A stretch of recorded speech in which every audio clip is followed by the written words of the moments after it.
Pledge of Allegiance. Place your right hand over your heart. Ready, begin.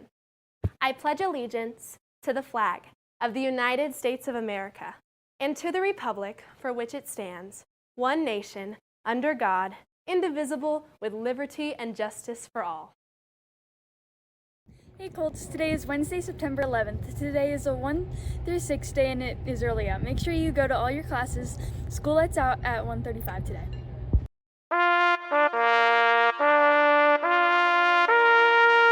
Good morning, everyone, and welcome to the special edition of the Colt Report. Today we will gather together to remember and learn about the significant event in our national history, September 11th, 2001, often referred as 9/11. This day marks a moment that changed the world. Now let's begin with a moment of silence to pay our respect to the victims and heroes of 9/11.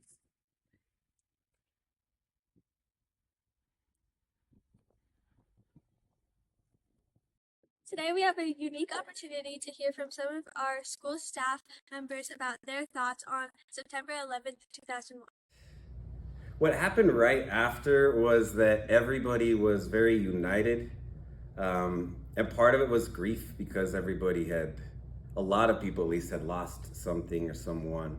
But the rest of the country was more out of empathy, and everybody kind of started to really come together and try and positively lift each other up. And that was over 20 years ago. And I don't remember a time when it's been as unified, at least in a positive way. So what I wish people could get from that now is just like a sense of unity within the country and positivity, like lifting each other up. I think that's kind of what we're missing right now. What I think is important for students to remember about September 11th is that no matter what is happening in our world and when bad things happen, you always have to look around because you'll see the good. You'll see people coming together. On September 11th, what I remember is seeing people coming together regardless of any of their differences, working for the good of each other and helping each other. And if you know the story of the boy with the red bandana, if you don't, I really would suggest you learn about that story, because that is somebody that I actually grew up with who risked his life and actually lost his life saving people from the towers on September 11th. So no matter what happens in the world, you're always going to find the good and people stepping up and being everyday heroes.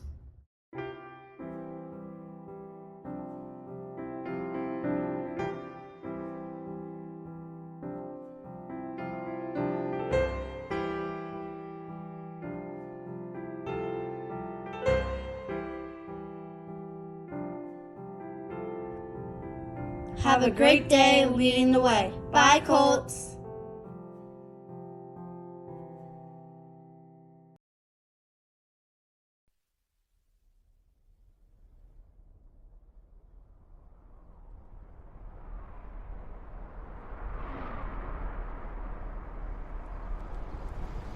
I thought I was watching a movie, Towering Inferno at first.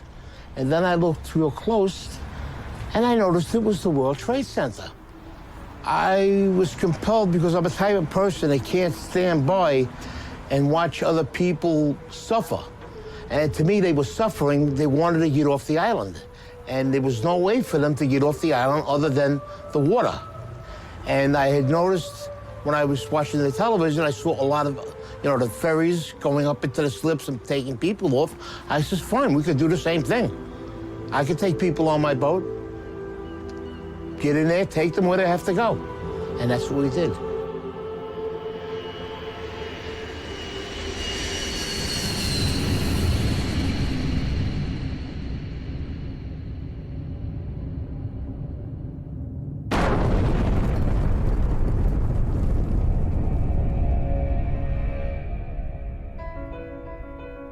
On the morning of September 11th, when the towers came down, millions of people ran for safety. Hundreds of thousands of them ran south to the water's edge. That's when they realized that Manhattan is indeed an island and that they were trapped. They were feeling helpless, and that's the worst feeling in the world. What was a person on the ground going to do? Buildings were down. There were people laying under the rubble of the building. Firemen, civilians. My wife was there, and I turned around. I says, I've got to go do something. Just like that. And she looked at me. She says, what are you going to do, you maniac? I says, I'm going to take the amberjack up into the city and help. She says, but what if they're attacked again? I says, well, then that's something I have to live with. I says, I have to do what I have to do. I says, and nobody can stop me right now. Even if I save one person or I rescue one person, that's one person less that will suffer and die.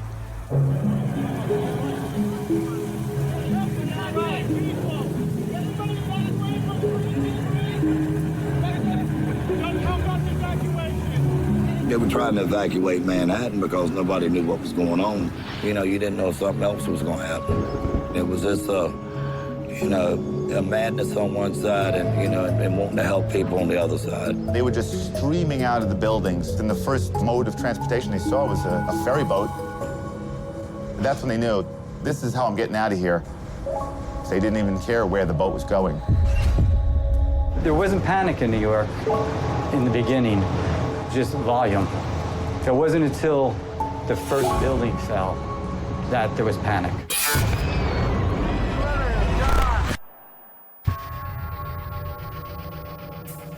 You heard the building go down, but we're in the slip, so we can't see it. That's when we started letting go, and then all of a sudden, engulfed. You couldn't see anything. People were actually jumping into the river and swimming out of Manhattan. Boats were very nearly running them over. Wait. These people wanted out of Manhattan no matter any way they could. Somebody wants you to go over there. Every mode of transportation out of Manhattan was shut down. All the subways were shut. The tunnels were all closed. They closed the bridges. They closed everything immediately. Boats, usually an afterthought in most New Yorkers' minds, were for the first time in over a century the only way in or out of Lower Manhattan.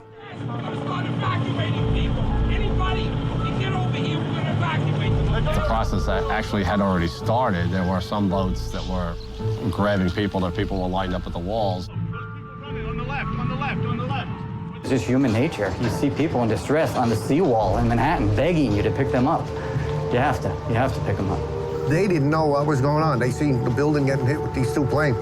As far as they was concerned, you know, we was being bombed. I was wondering if they were going to come on the boat, if they had people with bombs, or if they were going to come on. We're a big orange target in the middle of that harbor. My job is to keep the boat safe, my passengers safe, my crew safe. Everybody was in shock, running around. They didn't want to leave their families. They had loved ones running around the city. Everybody has a baby! Nobody has it! There was one guy ran from the apron and jumped onto the boat. He grabbed onto the metal, climbed up right next to the pilot. So I'm going out there to say something. He slides down to the next deck. So the deckhands get him and go, what are you doing? He goes, I'm jumping for my life. So, you know, you couldn't argue with him there.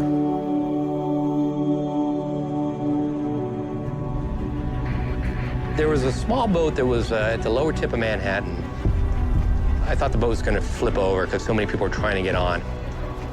And as I looked behind, they were just 10 deep. And that's kind of what gave us the idea.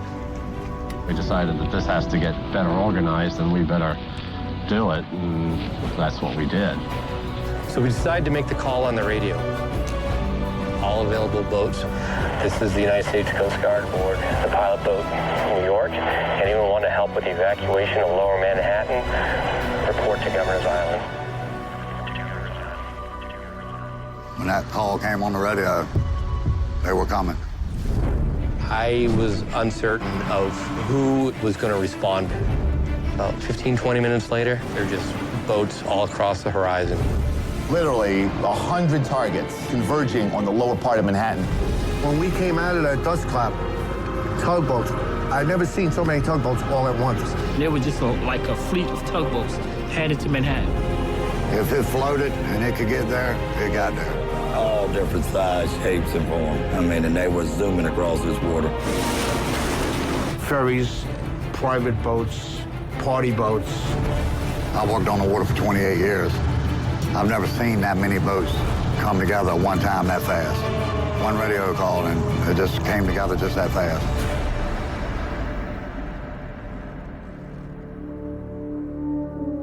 Hundreds of boats converged on the city, leaving the sun-bathed harbor behind them. Dead ahead, the unknown. That was something I won't forget. It was just low, dark, acrid, black smoke.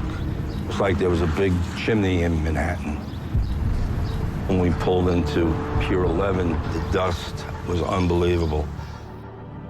And then out of nowhere, you just kept on seeing people coming. They looked like zombies coming through the fog, and you knew that those were human beings. Don't leave us. Please don't leave us here. Take us. At that point, the Coast Guard said, not how many people are you allowed, how many people can you fit? Boats started hanging, literally would take a bedsheet off a bunk and a can of spray paint and paint their destination on.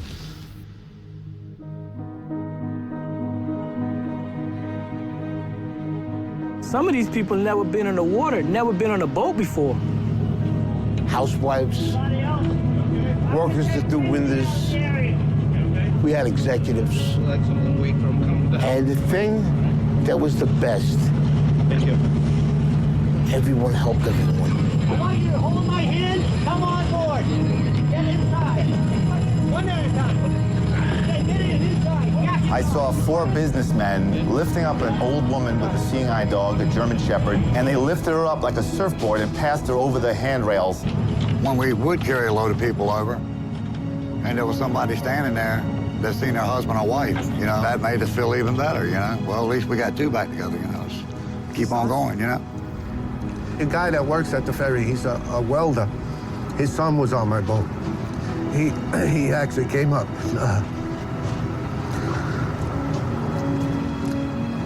He thanked me.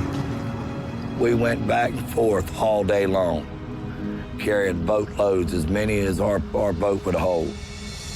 And it was a lot of people. A lot of people. You couldn't have planned nothing to happen that fast, that quick. No training. This was just people doing what they had to do that day. You forget all about what you're supposed to do, what they teach you in school, and you say, you know what, morally, this is the right way to go, and deep down, this is what I'm gonna do. Average people. They stepped up, and when they needed to. They showed me, you know, when the American people need to come together and pull together, they will do it. I do feel a way honored that I was a part of it.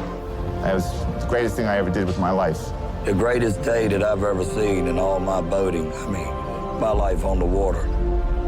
The Great Boat Lift of 9/11 became the largest sea evacuation in history. Larger than the evacuation of Dunkirk in World War II, where 339,000 British and French soldiers were rescued over the course of 9 days. On 9/11, nearly 500,000 civilians were rescued from Manhattan by boat. It took less than 9 hours.